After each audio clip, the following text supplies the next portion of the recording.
पदन्यास क्रीडा परिचयम् इवारब्धु मनसः स्खलन्तस्ते खेलम् भवन कलहंसाम न जहति आतस्तेषां शिक्षाम् सुभगमणिमञ्जीररणित छलाताक्ष आचक्षाणम् चरणकमलं चारुचरिते।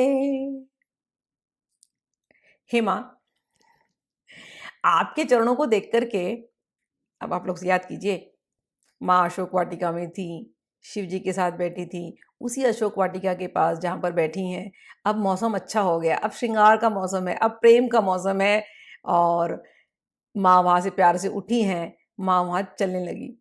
चलती है माँ तो हवा इतनी सुंदर बहती है, और माँ जब चलती हैं तो झंकार, उनके जो किंकणी के झंकार, मतलब पायल के झनकार, वो चल रही हैं तो पायल के झनकार, फिर उन्होंने कमर में करधनी पहनी है तो करधनी की झनकार, और माँ मुस्कुरा रही हैं और चल रही है माँ।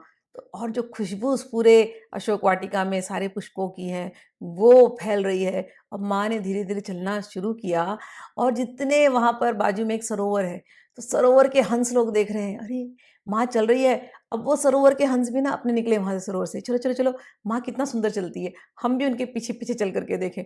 तो ये सरोवर के हंस भी माँ को, जैसे जैसे माँ चल रही है ना प्यार से, ऐसे ही सरोवर के हंस भी उनको ही प्यार से देखते हुए चल रहे हैं, जैसे चलना आप ही सिखाने वाली हो। और जब आप चलती हैं तो आपने जो पायल पहनी है वो लाल रंग के, पायल में लाल रंग की मणियां जड़ी है।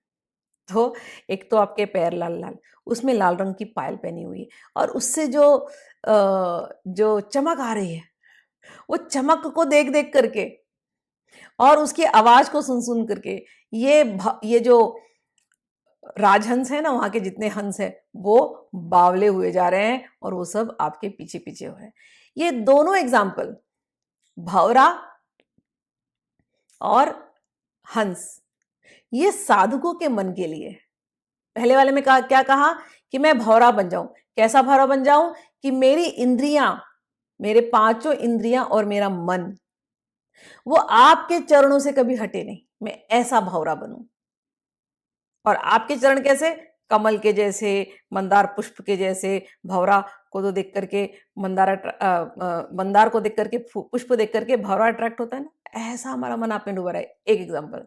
और दूसरा, हंसवत हम हो जाए, माँ के अतिरिक्त कुछ और सोचना ही नहीं है।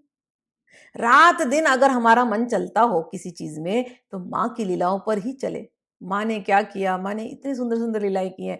ललिता सहस्त्रनाम पढ़ते हैं तो एक एक लीलाएं की हैं उसके अंदर, हर एक लीला को समझने का प्रयास करना चाहिए, और दिन रात माँ, हमारा जो मन उसी लीला में घूमता रहे। तो ये जो हंसवत चलने की बात होती है ना, हंस वो होता है जो दूध में से पानी को अलग कर दे।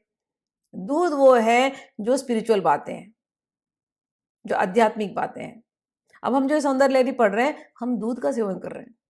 अब यहीं पर संसार की बातें, न्यूज वूज सुनते हैं, वो सब संसार की बातें हैं, वो जल है वो। तो हंस जो होते हैं, परमहंस जो होते हैं, वो इतने अपने मन को ट्रेन कर दिए होते हैं कि वो संसार में रहते हुए भी केवल उनका मन भगवान की बातों में ही रहता है, माँ की बातों में ही रहता है। ऐसे उन्होंने अपने मन को ट्रेन किया है। तो यहाँ जो हंस हैं, जब आप जाओगे सुधासागर में, आप हंस बनोगे, अगर आपने अपने मन को यहाँ ही हंस के जैसे पवित्र बना करके रखा हुआ है। तो जब माँ चलती है वहां पर, तो हंस उनके पीछे पीछे चलते हैं, जैसे लगता है माँ ही उनको शिक्षा दे रही है। आगे